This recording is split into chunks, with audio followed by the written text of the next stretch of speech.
The Social Security Disability Insurance Program has experienced enormous growth since the 1980s, placing financial stress on the SSDI trust fund and risking a benefit cut within the next 10 years.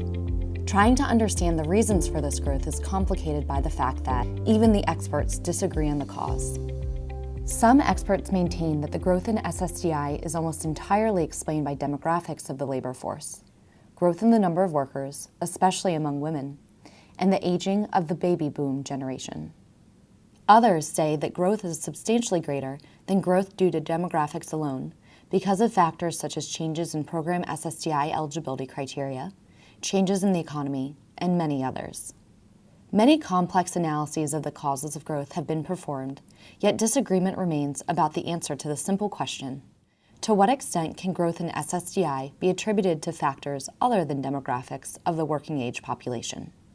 So we try to answer this simple question in a simple way, by following men and women in successive birth cohorts to see what proportion enter SSDI by each age, starting at age 40. What we found is that individuals in recent birth cohorts are more likely to enter SSDI than those in earlier cohorts. Along with this increased entry into SSDI, we also found a reduction in mortality rates among those receiving SSDI benefits. Using data provided to us from the Social Security Administration's Office of the Actuary, we first looked at entry into SSDI by age 40 among men, which we tracked for birth cohorts 1955 through 1974. We see very little change in this time series, except for a slight decline for the most recent birth cohorts. We then looked at entry by age 45. This series was increasing slowly before the Great Recession and had a notable uptick afterwards, when the 1963 birth cohort turned 45 in 2008.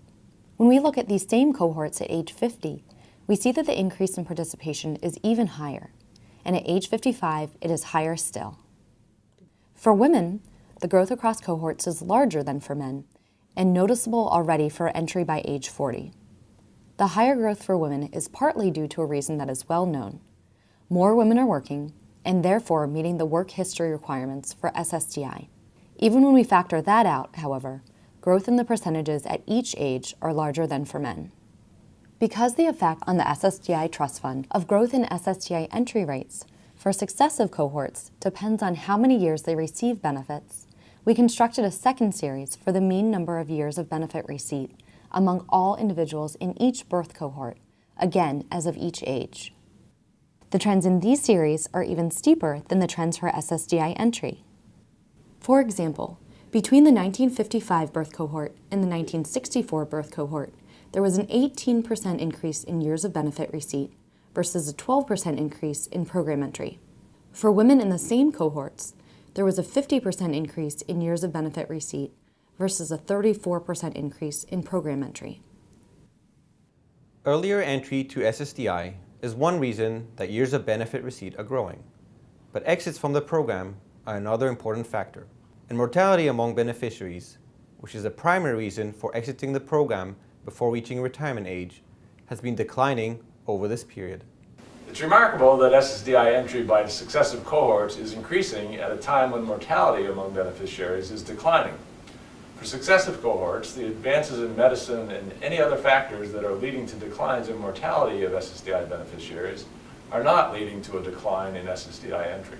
A lot of the growth in SSDI can be explained by changes in the demographics of the labor force over the examined period. But our findings show that some growth has occurred because members of more recent birth cohorts are on average entering SSDI sooner and staying on the rolls longer. As a result, total years of SSDI benefits per cohort member are increasing. Annual SSDI awards have declined sharply since 2010, after rising rapidly on the heels of the Great Recession. During the same period, the birth cohort data show a decline in SSDI entry by age 40 and a diminished rate of growth by age 55. Still, in 2014, the last year of our data, the rates of entry by ages 45 and 50 are all well above what they were 10 years earlier. Viewing the data from the perspective of cohorts shows that there remains an urgent need to test and adopt policies to reduce avoidable exit from the labor force and entry into SSDI.